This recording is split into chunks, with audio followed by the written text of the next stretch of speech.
आज का share analysis है बजाज ऑटो लिमिटेड पे। और हम लोग इसमें डिटेल एनालिसिस करने जा रहे हैं। यहाँ पे कुछ पैटर्न बन रहा है कि नहीं बन रहा है, कुछ बाइंग अपॉर्चुनिटी आ रही है कि नहीं आ रही है।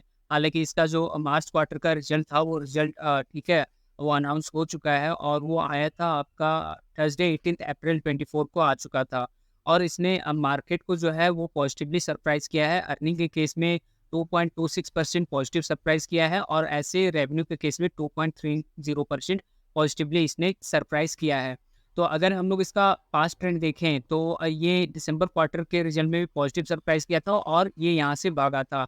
और ऐसे ही अगर हम लोग सितंबर 23 का क्वार्टर यहाँ पे देखें तो फिर वहाँ पे भी इसने अर्निंग के केस में पॉजिटिव सरप्राइज किया था, बट रेवेन्यू के केस में नेगेटिव सरप्राइज किया था, लेकिन वो वहाँ से फिर भागा था।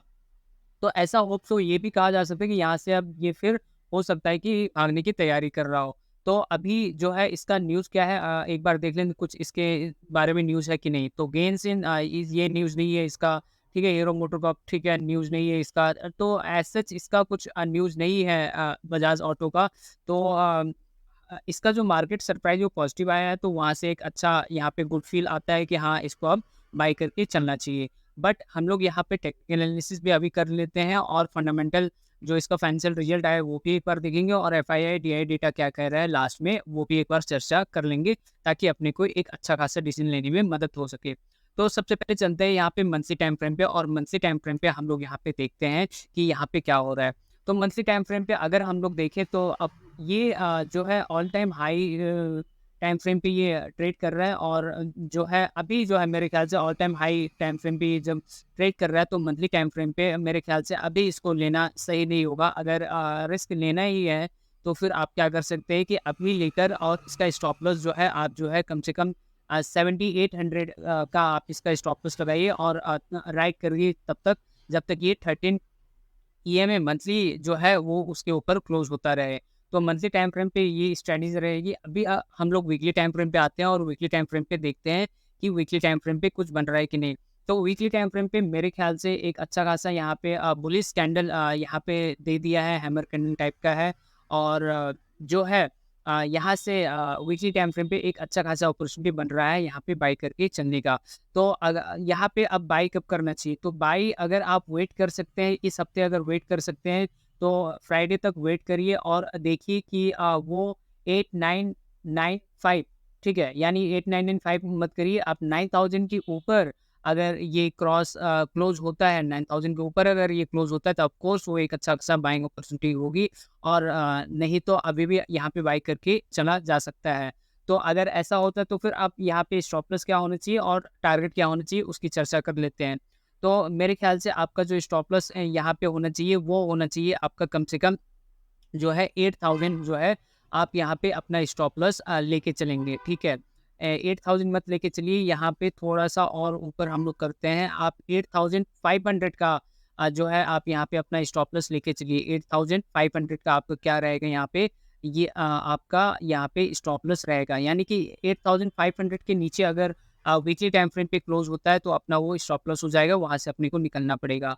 तो यहाँ पे अब टारगेट क्या होना चाहिए, टारगेट जो है यहाँ पे जब तक ये 13 ईएमए वीकली टाइम फ्रेम के ऊपर क्लोज कर रहा है तब तक अपने को इस शेयर को राइड करना है।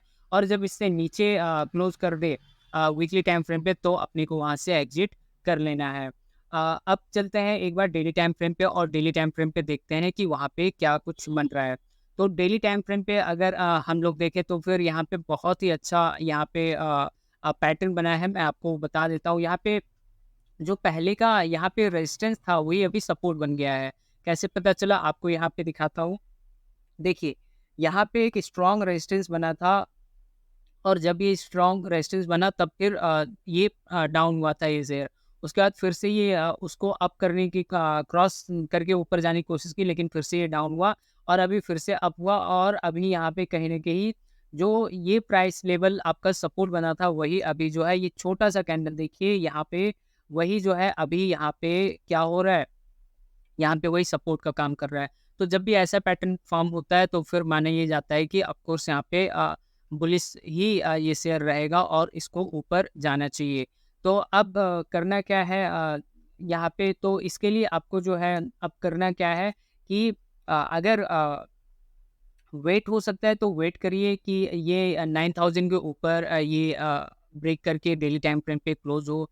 और अगर अभी अच्छी टाइम फ्रेम है कि नहीं है, तो फिर ऑफ कोर्स अभी भी यहाँ पे अच्छा है, यहाँ पे डेली डेली टाइम फ्रेम पे अपॉर्चुनिटी बन रहा है, आप जो है यहाँ पे बाई करके चल सकते हैं। और यहाँ पे जो आपका स्टॉप लॉस होना चाहिए वो मैं बता देता हूँ।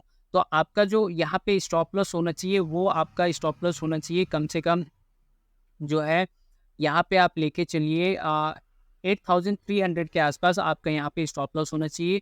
और यहाँ पे इसका टारगेट क्या होना चाहिए? तो टारगेट अगर फर्स्ट बुकिंग करनी है तो 9387 कह रहे हैं, मतलब 9400 आपका फर्स्ट टारगेट होना चाहिए। नहीं तो आप जो है ये जो ये ब्लू लाइन जो आपको दिख रहा है वो 34 ईएमए है, उस 34 ईएमए को आपको राइट करना है। इसके ऊपर जब तक क्लोज करेगा हम लोग यहाँ पे बैठे रहेंगे, इसको यहाँ पे देखते रहेंगे, प्रॉफिट अपना देखेंगे। और अगर यहाँ इसके नीचे क्लोज कर देता है तो फिर वहाँ अपना एग्जिट हो जाएगा, वहाँ से अपने को निकल जाना है। तो ये था कंप्लीट, हम लोगों ने टेक्निकल एनालिसिस कर लिए मंथली, वीकली और डेली टाइम फ्रेम पे। अब हम लोग चलते हैं फंडामेंटल इसका एनालिसिस कर लेते हैं कि क्या है।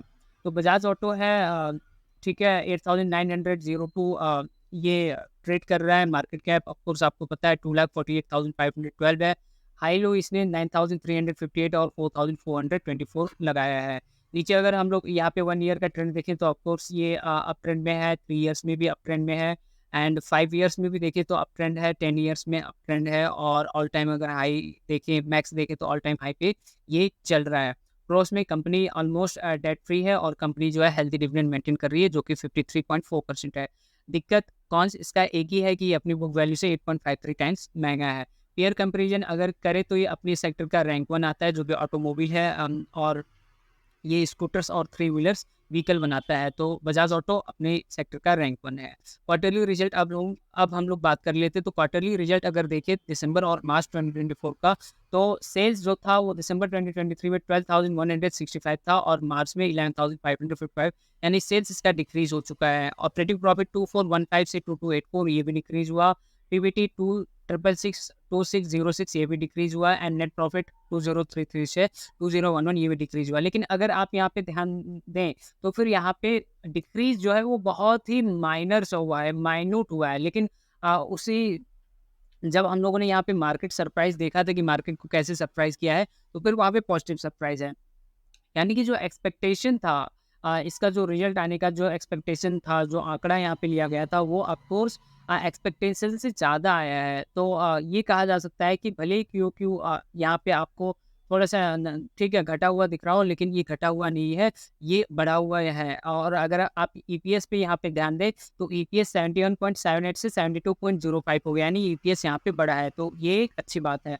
अगर आप वाई ओ वाई बेसिस पे यहाँ पे इसको एनालिसिस करें तो फिर सेल्स जो था मार्च 2023 में सेल्स इसका 8929 था, और मार्च 2024 में ये 11,555 हो गया, यानी इंक्रीज हुआ है। ऑपरेटिंग प्रॉफिट 1657 से 2284 ये भी इंक्रीज हुआ है। पीबीटी 2160 से 2606 ये भी इंक्रीज हुआ है। नेट प्रॉफिट 1705 से 2011 हो गया, ये भी इंक्रीज हुआ। और ईपीएस 60.25 से 72.05 हो गया, यानी कि ये वाई वाई बेसिस पे इसका रिजल्ट काफ़ी अच्छा है।